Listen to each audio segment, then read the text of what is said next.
lamang bahagi ng kasaysayan. Sila ay tagapaglikha ng kasaysayan. From mothers, sa mga ina who nurture future generations, to leaders who shape policies, to advocates who fight for justice and human rights, women continue to break barriers and redefine possibilities. Sa Bangsamoro at sa buong bansa, mahalaga ang papel ng kababaihan sa pagtaguyod ng kapayapaan, katarungan at pagmamapantay-pantay.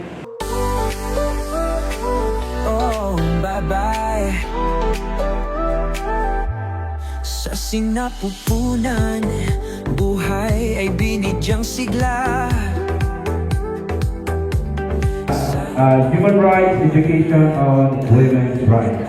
Yan imanay ito na magbigay kami sa lugar sa pangalan sa new President Pizarro mga kawagig no ang mga babae. Ha?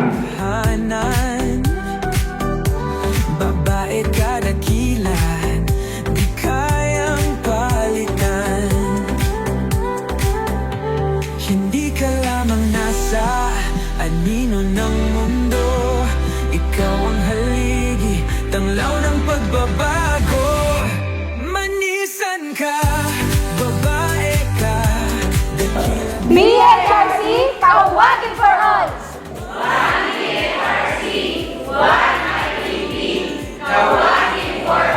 Takbir! Mahalaga matapang at puno ng dangal. Huwaran ka, ikaw ay walang kapantay. Sa pamamahala